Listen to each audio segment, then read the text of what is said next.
नमस्कार। जानते हैं, कभी कभी इतिहास बड़ी बड़ी राजधानियों या संसद की इमारतों में नहीं, बल्कि किसी छोटे से गांव के चौक में लिखा जाता है। आज हम एक ऐसी ही कहानी की बात करने वाले हैं। महाराष्ट्र के एक गांव सौंदाड़ा की कहानी। एक ऐसा गांव जिसने एक ऐसा कदम उठाया जो शायद पूरे देश के लिए एक मिसाल बन सकता है। ये सिर्फ एक लाइन नहीं है, ये एक संकल्प है। एक पूरे गांव का एक साथ लिया गया फैसला जो उनके भविष्य को हमेशा हमेशा के लिए बदलने वाला था। चलिए इस अनोखी कहानी की गहराई में चलते हैं। तो बात है 5 फरवरी 2024 की। ये वो तारीख है जिसे इतिहास में याद रखा जाएगा। यही वो दिन था जब सौंदाला गांव ने एक ऐसा फैसला लिया जिसकी गूंज बहुत दूर तक सुनाई दी। और पता है सबसे दिलचस्प बात क्या है? ये कोई बंद कमरे में लिया गया फैसला नहीं था। इसे लिया गया गांव की ग्राम सभा में, जो कि हम कह सकते हैं भारत का सबसे डायरेक्ट डेमोक्रेटिक फोरम है। और वहां सवर्ण, बहुजन और मुस्लिम मतलब सभी समुदायों के लोगों ने मिलकर एक आवाज में अपने गांव को जाति मुक्त घोषित करने के लिए वोट किया। देखिए, ये सिर्फ कोई इमोशनल बयानबाजी नहीं थी। ये एक ऐसा फैसला था जो साफ तौर पर भारत के संविधान की नींव पर खड़ा था। स्वतंत्रता, समानता और बंधुत्व। मतलब उन्होंने अपने गांव के फैसले को देश के सबसे बड़े विचार से जोड़ दिया। अब इस कदम की हिम्मत को समझने के लिए पहले ये जानना जरूरी है कि ये सौंदाड़ा गांव है कहाँ। इसकी लोकेशन इस कहानी को एक बिल्कुल नया एंगल देती है। तो सौंदाड़ा महाराष्ट्र के अहिल्यानगर जिले में बसा एक छोटा सा गांव है। आबादी होगी कोई 2500 के आसपास। और यही बात इस कहानी को और भी ज्यादा खास बना देती है। देखिए, अहिल्यानगर जिला दशकों से गंभीर जाति आधारित हिंसा के लिए जाना जाता रहा है।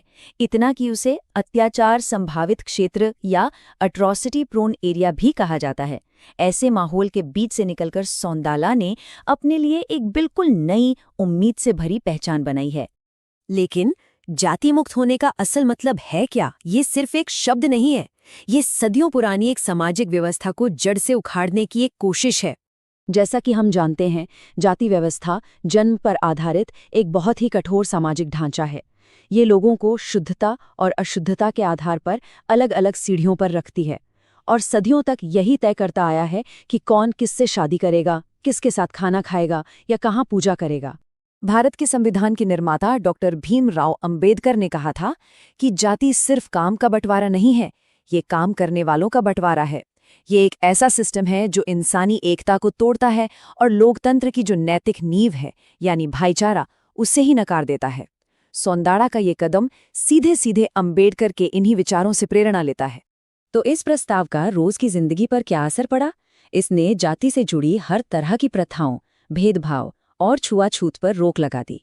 मतलब अब मंदिर, पानी के नल, स्कूल, सारी सार्वजनिक जगहें बिना किसी भेदभाव के हर किसी के लिए खुली हैं। लेकिन सोचने वाली बात यह है कि ये ऐतिहासिक फैसला रातों रात तो नहीं हुआ होगा।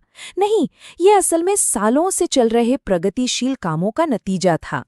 सौंदाड़ा में आप कह सकते हैं बदलाव की एक संस्कृति पहले से ही बन रही थी। 2024 में ही इस गांव ने विधवा पुनर्विवाह का समर्थन करने और महिलाओं के खिलाफ अपमानजनक भाषा पर पाबंदी लगाने जैसे प्रस्ताव पास किए थे। तो ये जो जाति मुक्त घोषणा थी, वो उसी सुधार की यात्रा में एक अगला बड़ा कदम था। इस बड़ी घोषणा तक पहुंचने के लिए कुछ बहुत ही अहम कदम उठाए गए। पहले तो प्रगतिशील प्रस्तावों की एक मजबूत नींव रखी गई। फिर एक ब्लड डोनेशन कैंप लगाया गया जिसमें 200 से ज्यादा गांव वालों ने हिस्सा लिया। ये सिर्फ खून देना नहीं था, ये एकता दिखाने का एक बहुत ही पावरफुल तरीका था। और फिर आखिर में ग्राम सभा की लोकतांत्रिक ताकत का इस्तेमाल करके ये आखिरी प्रस्ताव पास किया गया। और यहाँ गांव के सरपंच शरद राव अरगड़े की एक बात उस पूरी भावनाओं को बहुत अच्छे से समझाती है। उन्होंने कहा, हमारा खून कोई हरा या नीला तो है नहीं, वो बस लाल है। और एक बार जब ये मिल जाता है ना, तो कोई उसे दोबारा अलग नहीं कर सकता। कितनी सीधी और गहरी बात है। ये तो एक बायोलॉजिकल सच्चाई है जो जाति के पूरे ऊंच नीच वाले आइडिया को ही चैलेंज कर देती है। तो कागज पर तो प्रस्ताव पास हो गया, लेकिन गांव वालों की जिंदगी पर इसका असल में क्या असर हो रहा है, आइए ये जानने की कोशिश करते हैं। शायद सबसे बड़ा और सबसे जरूरी बदलाव अगली पीढ़ी में देखने को मिल रहा है। बच्चे बताते हैं कि अब उन्हें स्कूल में भेदभाव जैसा कुछ महसूस ही नहीं होता। सोचिए, बचपन में मिला समानता का ये अनुभव आगे चलकर कितने बड़े और अच्छे बदलाव ला सकता है। और अब इस गांव की पहल को दुनिया तक पहुंचाने की कोशिश हो रही है। एक सिविल सोसाइटी ग्रुप ने यूनाइटेड नेशंस में ये प्रस्ताव रखा है कि 5 फरवरी को अंतर्राष्ट्रीय जाति मुक्त दिवस के तौर पर मनाया जाए, ताकि ये दिन एकता और इंसानी गरिमा का एक ग्लोबल सिंबल बन सके। लेकिन यहाँ थोड़ा प्रैक्टिकल होना भी जरूरी है। सिर्फ एक प्रस्ताव पास कर देने से सदियों पुराना पूर्वाग्रह क्या रातों रात खत्म हो जाता है? शायद नहीं। ये एक मंजिल नहीं है, बल्कि एक बहुत लंबी यात्रा की बस एक शुरुआत है। सौंदाड़ा के सामने अब भी कई बड़ी चुनौतियां हैं। गांव में अभी तक कोई अंतरजातीय या अंतरधार्मिक शादी नहीं हुई है। जमीन के बंटवारे और आर्थिक फासले जैसी जो ढांचागत समस्याएं हैं, वो अभी भी बनी हुई हैं। और सच तो ये है कि इन गहरी जड़ों को मिटाने में वक्त तो लगेगा। तो आखिर में आइए सौंदाला के इस कदम को जरा बड़े कैनवस पर रखकर देखते हैं, भारत और दुनिया के संदर्भ में। आज के समय में जब पहचान के नाम पर समाज को बांटने की राजनीति इतनी बढ़ गई है, सौंदाड़ा का फैसला इस विभाजन के खिलाफ एक बहुत मजबूत जवाब देता है। ये जमीनी स्तर पर संवैधानिक भाईचारे की, यानी साझा अधिकारों और जिम्मेदारियों की पुष्टि करता है। और शायद सबसे बड़ी सीख यही है कि बड़े बदलाव हमेशा ऊपर से नीचे की तरफ नहीं आते। वो एक समुदाय की सामूहिक इच्छा शक्ति से भी पैदा हो सकते हैं। सौंदाड़ा का ये प्रयोग हमें याद दिलाता है कि असली सामाजिक लोकतंत्र की शुरुआत किसी गांव के चौक से भी हो सकती है। और ये हमें इस आखिरी सवाल के साथ छोड़ जाता है कि अगर एक गांव, सिर्फ एक गांव, इंसानियत को अपनी एकमात्र जाति घोषित कर सकता है, तो भारत के बाकी करीब 6 लाख गांव मिलकर क्या कुछ हासिल नहीं कर सकते।